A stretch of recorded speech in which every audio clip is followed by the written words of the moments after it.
कहानी की शुरुआत में हम एक शादी का हॉल देखते हैं जहां पर काफी सारे लोग होते हैं। तभी यहाँ पे एक प्रिंस काइल नाम का एक लड़का होता है जो कि अपनी होने वाली मंगेतर को कहता है कि मैं तुमसे शादी तोड़ रहा हूँ। जो सुनकर काइल की जो मंगेतर होती है काफी ज्यादा हैरान हो जाती है। इसके बाद हम देखते हैं काइल ने अपनी मंगेतर से शादी तोड़कर एक दूसरी लड़की से शादी बना लिया है और इस लड़की का नाम काइल ट्रेनिजा बताता है। ये सब बातें सुनकर यहाँ पे जो बाकी सारे लोग होते हैं उनकी खुशी के लिए यहाँ पे ताली बजाने लगते हैं। इसके बाद यहाँ पे सालिड बताने लगते कि प्रिंस काइल, आप ये तो जानते होंगे कि हमारे पैदा होने से पहले ही हमारी दोनों की फैमिली ने हम दोनों की शादी को तय कर दिया था। तब यहाँ पे प्रिंस काइल कहता है कि मुझे इस बात से घंटा फर्क नहीं पड़ता, मैं तुमसे अभी और इसी वक्त शादी तोड़ रहा हूँ। इसके बाद प्रिंस काइल सालिड को कहता है कि मुझे तुम्हारे बारे में सब कुछ पता चल गया, तुम एक नंबर की घटिया किस्म की औरत हो। तुम स्कूल टाइम में मेरी होने वाली मंगेतर को रोज परेशान किया करती थी, यहाँ तक कि तुमने उसे मारने की भी कोशिश करी। जो सुनकर यहाँ पे लोग बातें बनाने लगते हैं। तब यहाँ पे सालिड कहने लगते कि मैं तो आज तक कभी भी ट्रेनिजा से बिल्कुल भी नहीं मिली हूँ। तब यहाँ पे काइल कहने लगता कि बस तुम्हारा नाटक बहुत हुआ, अब तुम्हारा गुनाह यहाँ पे सबके सामने पकड़ा गया है, तो तुम अब नाटक करना बंद कर दो। तब यहाँ पे सालिड कहते कि ठीक है, मैं तुम्हारी शादी तोड़ने के प्रपोजल को एक्सेप्ट करती हूँ,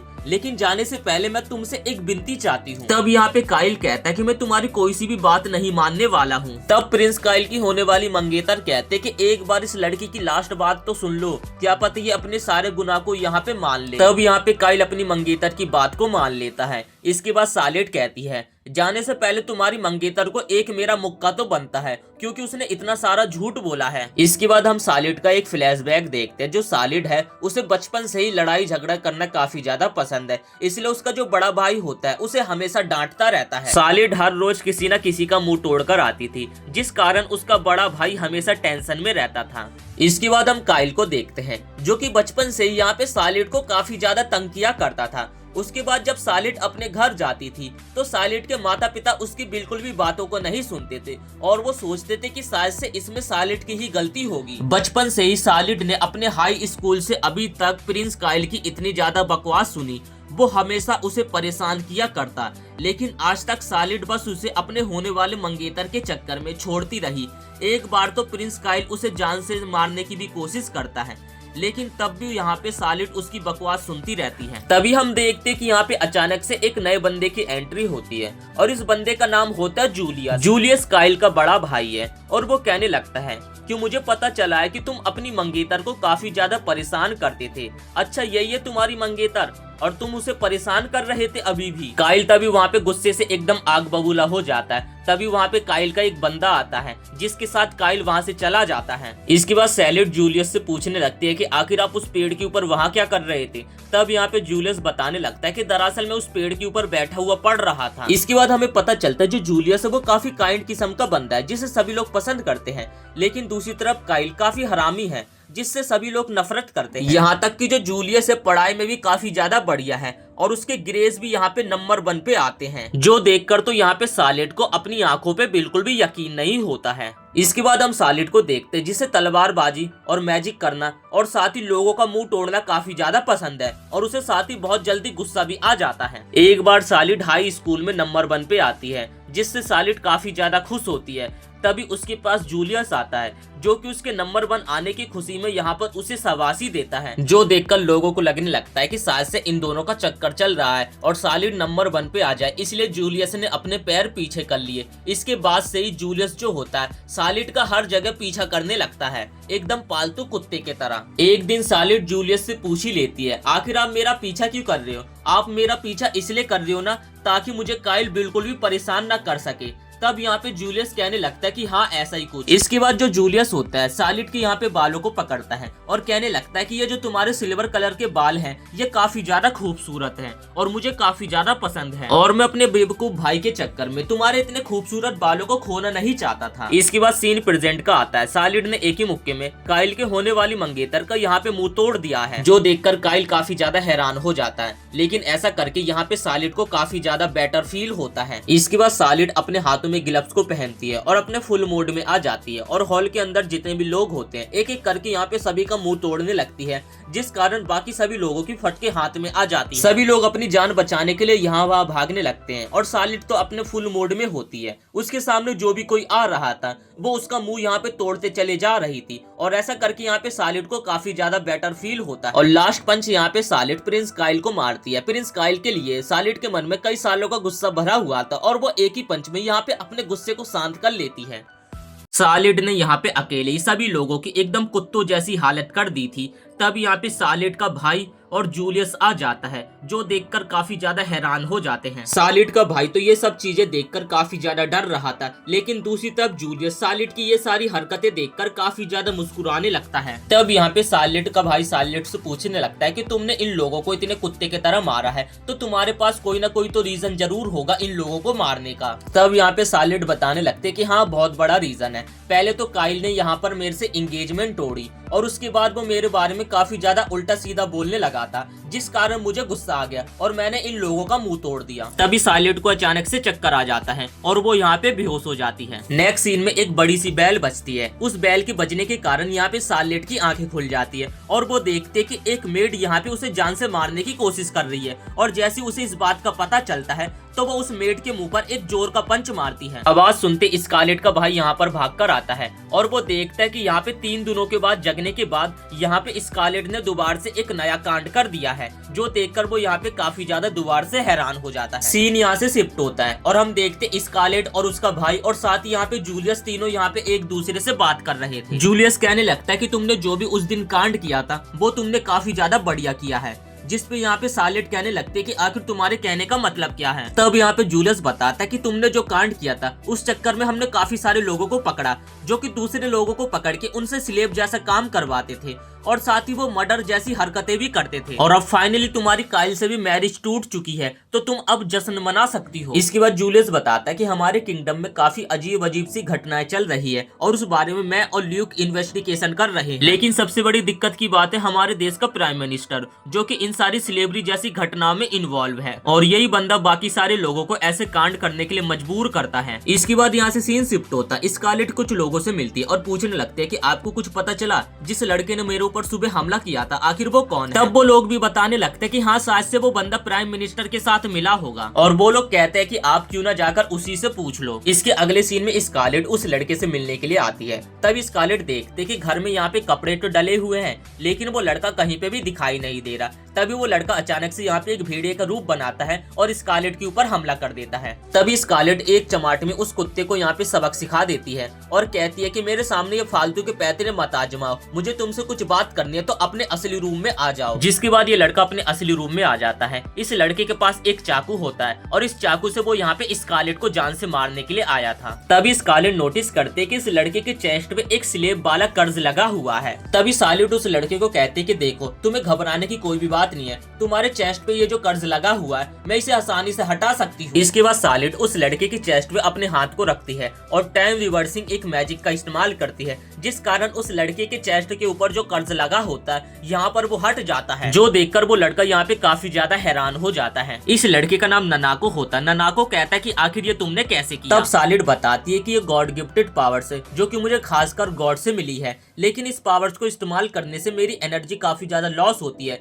जिस कारण मेरी मौत भी हो सकती है, लेकिन धीरे धीरे इस पावर्स को इस्तेमाल करना मैं सीख जाऊंगा। तब यहाँ पे ननाको बताने लगता है कि दरअसल तुम्हें मारने के लिए मुझे प्राइम मिनिस्टर ने भेजा था। तब यहाँ पे सालिड सोचते हैं कि आखिर मैंने उसका क्या बिगाड़ा जो कि वो बंदा मुझे मारना चाहता है। ननाको बताता है कि तुमने प्राइम मिनिस्टर का कुछ नहीं बिगाड़ा, लेकिन जिस जगह पे तुमने कई सारे लोगों को मारा था वहाँ पे प्राइम मिनिस्टर का बेटा भी था और तुमने उसे बहुत ही बेरहमी से मारा था। ननाको बताता है कि प्राइम मिनिस्टर काफी घटिया किस्म का इंसान है, वो हमारे जैसे कई सारे लोगों को स्लेव बना के रखा हुआ है और हमारे थ्रू वो अपने दुश्मनों को मौत के घाट उतारता है। जिसके बाद ननाको कहता है कि एक दिन मौका देख के मैं उसे जान से मार दूंगा, जिस पे सालिड कहती है कि क्यों ना चलो फिर हम दोनों उसे जान से मार देते हैं। इसके बाद ये लोग कहीं तो जा रहे थे, तभी इन्हें रास्ते में यहाँ पे जूलियस मिल जाता है। जूलियस उन्हें कहता है कि क्यों ना मैं तुम दोनों को ज्वाइन कर लूं। और इन लोगों की यहाँ पे ऐसी बातें चल रही थी, तभी इन लोगों के सामने काफी सारे गुंडे आ जाते हैं। गुंडों को देखकर तो यहाँ पे स्कारलेट के हाथ में खुजली होने लगती है और वो फाइट के लिए यहाँ पे तैयार हो जाती है। गुंडों के हाथ में यहाँ पे काफी सारे हथियार होते हैं और साथ ही उनकी संख्या भी यहाँ पे ज्यादा थी और वो लोग कहने लगते हैं कि जो भी यहाँ पे ताकतवर होता है उसी का राज चलता है।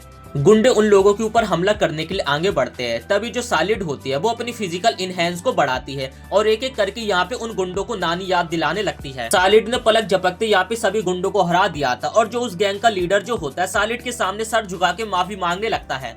तब सालेट को याद आता है कि ये लोग यहाँ पे लोगों को कितना ज्यादा परेशान करते हैं और वो कहती है कि तुमने क्या कहा था, यहाँ पर जो भी ताकतवर होगा उसी का राज चलेगा और इस वक्त यहाँ पे ताकतवर सबसे ज्यादा मैं हूँ। जिसके बाद सालेट उस गैंग के लीडर को उसके बाद एक जोर का पंच मारती है। इसके बाद जूलियस सालेट के पास आता है और कहने लगता है कि तुमने काफी ज्यादा बढ़िया किया, अब इसके आगे का काम मुझ पे छोड़ दो। अब नेक्स्ट सीन में हम देखते कि ये लोग ट्रेड वाली जगह पे बात करने के लिए गए थे और जूलियस जो होता है वो अकेले अंदर बात करने के लिए गया था। थोड़ी देर बाद जूलियस अंदर से बातचीत करके आता है और उसने अंदर यहाँ पे सारा मैटर सुलझा लिया था और उसके बाद वो लोग यहाँ से जाने लगते हैं। सीन शिफ्ट होता हम देखते कि नानाको और स्कारलेट एक आदमी से मिलने के लिए आए होते हैं। ये आदमी कहता है कि मुझे तो समझ नहीं आ रहा आखिर आपको एक स्लेव की क्या जरूरत पड़ गई और आप यहाँ पे जंग के थ्रू आए हो। इसके बाद ये बंदा बताता है जंग जो है मेरे पास स्लेब लेकर आता है और मैं उससे स्लेब को खरीदता हूँ। एक तरीके से हम दोनों के बीच का कॉन्ट्रैक्ट है और ऐसे कोई आलतू फालतू स्लेब नहीं बल्कि हम यूनिक स्लेब को खरीदते हैं जैसे कि एल्प्स, डॉप्स और आपके बगल में जो बीस्ट स्किन खड़ा हुआ वैसे। जो सुनकर सालिड हैरान हो जाते हैं और वो कहते हैं कि आपको कैसे पता चला कि ये एक बीस्ट स्किन है। जिस पे वो बंदा कहता है कि मैं देख कर ही बता सकता हूँ। ये बीस्ट स्किन काफी ज्यादा अमेजिंग होते हैं और जो इनकी प्राइस होती है वो भी काफी ज्यादा होती है। इस बंदे की बातें सुनकर यहाँ पे तो सालिड को काफी ज्यादा गुस्सा आ रही थी लेकिन वो बस अपने गुस्से पे काबू कर रही थी। उस बंदे से बातचीत खत्म करने के बाद स्कारलेट और नानाको यहाँ से जाने लगते हैं। नानाको काफी ज्यादा थक गया होता है इसलिए वो अपने बीस्ट फॉर्म में आ जाता है और स्कारलेट की गोद में ही सो जाता है। इसके बाद वो लोग अपने होटल में आ जाते हैं जहाँ पर पहले से जूलियस मौजूद होता है और वो यहाँ पे स्कारलेट से उनकी मीटिंग के बारे में पूछने लगता है। और जूलियस ये भी कहता है कि बातचीत के दौरान उस बंदे से कोई गलती तो नहीं हो गई कि तुमने उसका मुंह तोड़ दिया हो। जो सुनकर स्कारलेट को काफी ज्यादा गुस्सा आती है लेकिन वो जूलियस की बातों को इग्नोर करके नानाको को जाकर बेड पे सुला देती है। फिर स्कारलेट टाउन में घूमने लगती है और यहाँ पे जूलियस उसका हर जगह पे पीछा कर रहा था जिस कारण स्कारलेट काफी ज्यादा इरिटेट होने लगती है। और तब हम देखते हैं कि जितने भी दुकानदार स्कारलेट के पास अपने सामान को बेचने के लिए आ रहे थे स्कारलेट सभी को इग्नोर करती है लेकिन जो जूलियस होता है उन लोगों से वो सारे सामान को यहाँ पे खरीद लेता है। तब यहाँ पे जूलियस से स्कारलेट पूछते हैं कि आप इतने देर से मेरा पीछा कर रहे हो, क्या आपको कोई काम धंधा नहीं है? जिस पे जूलियस कहता है कि क्या मुझे जब काम धंधा होगा जब भी मैं तुम्हारे साथ आ सकता हूँ क्या? जो सुनकर यहाँ पे स्कारलेट को काफी ज्यादा गुस्सा आती है। वो जूलियस का चेहरा समझ के दीवार पे एक जोरदार पंच मारती है जो देखकर जूलियस उसके ऊपर हंसने लगता है और वो घूमकर जूलियस को कुछ बोलने वाली होती है तभी जूलियस सालेट के मुंह में कुछ स्वीट को ठूस देता है जो खाकर यहाँ पे सालेट को काफी ज्यादा अच्छा लगता है और तब सालेट को ऐसा लगने लगता है कि वो जन्नत में आ चुकी है। जो सुनकर जूलियस कहता है कि लो फिर तुम मेरा भी खा सकती हो लेकिन ये देखकर जो सालेट होती है वो शर्माने लगती है। इसके बाद वो लोग एक बेंच पे जाकर बैठ जाते हैं। सालिड जूलियस से बोलती है कि आपको देखकर लगता है कि आपको ये सिटी काफी ज्यादा पसंद है। तब जूलियस बताता है कि जब मैं एकेडमी में था तो इस जगह पे मैं काफी बार घूमने के लिए आया करता था। इसके बाद जूलियस स्कारलेट से पूछने लगता है कि चलो तुम बताओ तुम्हें ये जगह कैसी लगी। स्कारलेट कहते कि मैं इस जगह पे प्रिंस काइल के लिए बस खाना लेने के लिए आती थी इसलिए मैं इस जगह को ज्यादा तो एंजॉय नहीं कर पाई इसलिए मैं इस जगह के बारे में ज्यादा कुछ नहीं कह सकती। लेकिन आज जब मैंने इस जगह को खाली समय निकाल कर देखा तो ये जगह मुझे काफी ज्यादा अच्छी लगी। इसके बाद जो जूलियस होता है अपने बचपन का एक फ्लैशबैक बताने लगता है। जब मैं बच्चा था तो मेरा जब जन्मदिन होता था तो काफी सारे लोग अपनी लड़कियों को मेरे पास लेकर आते थे ताकि मैं उन लोगों की लड़की से शादी कर लूं और बड़े होकर वो मेरी रानी बन जाएं। तभी उस दिन मेरी तुम्हारे ऊपर नजर पड़ती है। जो मेरा छोटा भाई काइल होता है वो तुम्हें काफी ज्यादा परेशान कर रहा था जिसके बाद मैं तुम्हारे पास आता हूँ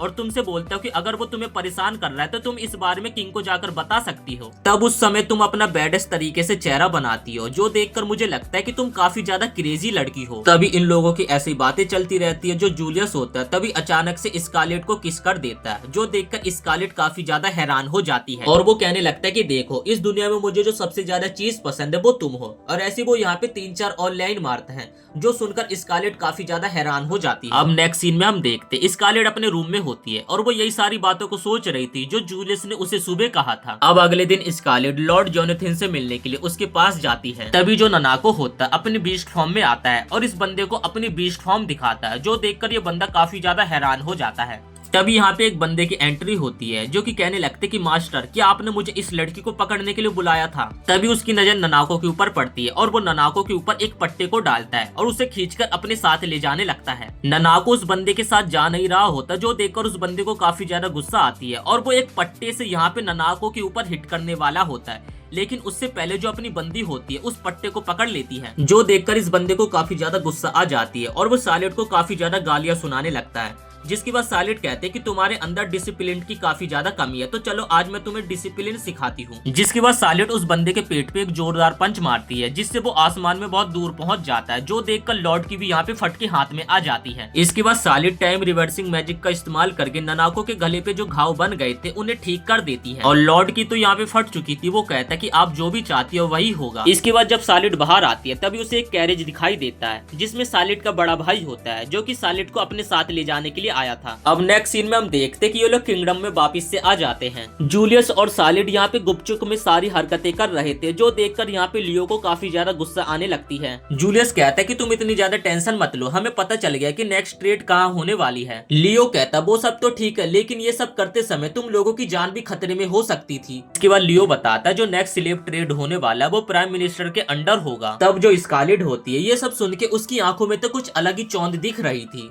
जूलियस कहता है कि तुम्हें ये बात सुनकर काफी ज्यादा मजा आ रहा, आखिर तुम्हारा मैटर क्या है प्राइम मिनिस्टर के साथ। सालिड कहते कि सीन कुछ भी नहीं है, बस मुझे ऐसे लोगों को पीट कर काफी ज्यादा खुशी मिलती है। जो सुनकर जूलियस काफी ज्यादा मुस्कुराने लगता है, और दूसरी तरफ लियो तो यहाँ पे काफी ज्यादा गुस्सा होने लगता है। लियो कहता है कि तुम लोगों को जितना ही आसान लग रहा उतना है नहीं, इसमें नोबल्स नहीं बल्कि कई सारे अमीर लोग भी इन्वॉल्व हैं, जिसमें से एक है वेंकी एम्पायर। और कुछ दिन पहले वेंकी एम्पायर और इन लोगों के बीच में एक फ्रेंडली बातचीत भी हुआ था।